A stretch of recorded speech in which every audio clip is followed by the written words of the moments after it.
Et bonjour à tous, mon nom est François Letarte. Bienvenue sur ma chaîne JDR de 30, une chaîne consacrée aux jeux de rôle sur table avec une vie de drôliste. Et oui, je vais faire un bilan jeu de rôle jeunesse. Alors, bilan jeu de rôle jeunesse, premier de l'année 2025, Fadette, mardi midi. Écoute, ça a commencé mollo pas mal cette année, je vais vous avouer. J'ai eu un temps des fêtes occupé. Il y a juste un moment, je voulais travailler un peu, préparer mes trucs parascolaires pendant le temps des fêtes. J'ai eu le temps une fois de m'asseoir.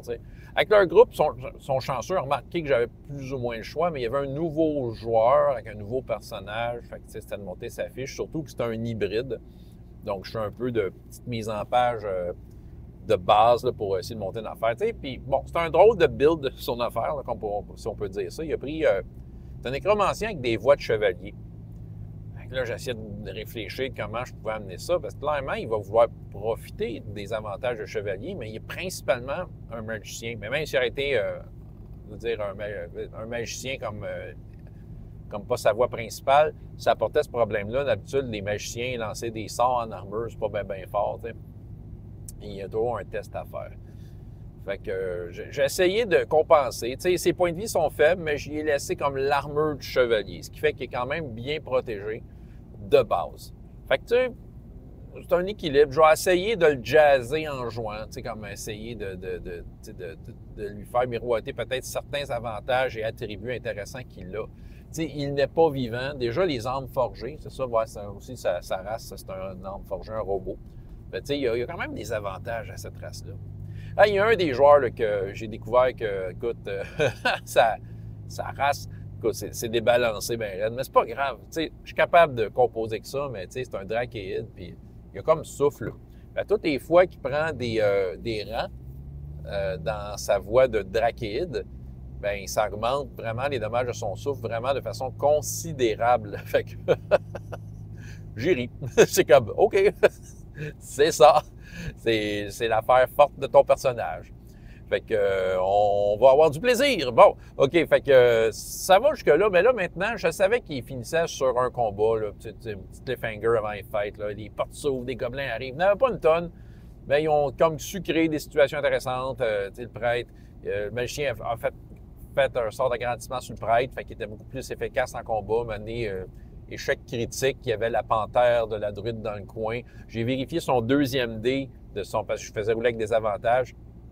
Fait que là, tu sais, le deuxième dé, il y aurait, si je prenais juste ce résultat-là, il pognait la classe d'armure, de la panthère, de la druide. J'ai dit, ben finalement, tu pognes la panthère, de la druide, puis ben, tu sais, en tout cas, il est arrivé toutes sortes de situations rocambolesques. Mais après ça, ils ont trouvé une porte secrète avec tout simplement un trésor et de l'or dedans. Ce qui faisait bien leur affaire. Je leur ai dit, écoutez, après cette game-là, si vous survivez évidemment, vous allez avoir, tu sais, vous allez pouvoir faire du shopping. Disons que j'ai été généreux en pièces d'or, mais c'était conséquent avec le genre de place. Ils sont avec, en passant, un magicien, le clone d'un magicien qui ne se souvient pas de tout. Fait que, ouais, c'est ça. Sinon, j'ai comme mon espèce de super complot divin, là, qu'une des joueuses d'une autre game dans une autre école est en train de peut-être devenir la nouvelle déesse de RPGS.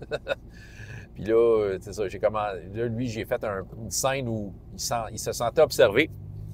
Et ça va me faire très plaisir d'écrire à cette joueuse-là la scène d'écrire, et il lui a parlé. Fait que dans le fond, là, il va avoir peut-être une réponse. On va voir comment que la joueuse va réagir à ça.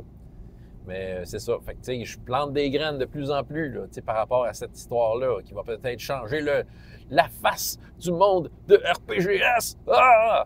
Ouais, c'est ça. Écoute, ils sont allés probablement dans la dernière pièce. Ouais, c'est pas mal la dernière pièce du château. J'ai mis un golem. J'ai décidé que c'était un genre de mecha. Tu sais, dans le fond, c'est un gobelin qui contrôle le golem. Le gobelin porte le cerveau d'Oxymai, mais ça, ils ne savent pas, le cerveau original. Ça fait qu'il a accès, techniquement, à tous les sorts d'Oxymai.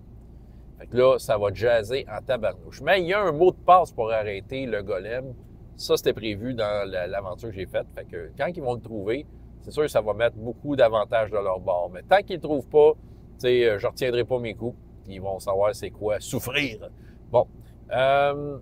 En gros, il était bien content de revenir, mais c'est ça. J'avoue que, tu sais, aujourd'hui, c'est mon premier jour de travail après les fêtes. J'ai l'impression que les 2 dernières semaines, ça a duré comme 2 ans. J'ai l'impression d'arriver de loin. Fait que j'ai de la misère encore à me remettre mon retour au travail. Ça devrait se placer dans la semaine. Fait que c'est ça. Fait que ça l'a paru dans la game que j'ai proposée. Voilà. Mais non, mais le monde était content pareil. Je le sentais bien. François Letarte, JDR des 30. Et jusqu'à la prochaine fois. Et autant de plaisir dans la vie que dans les jeux. Au revoir.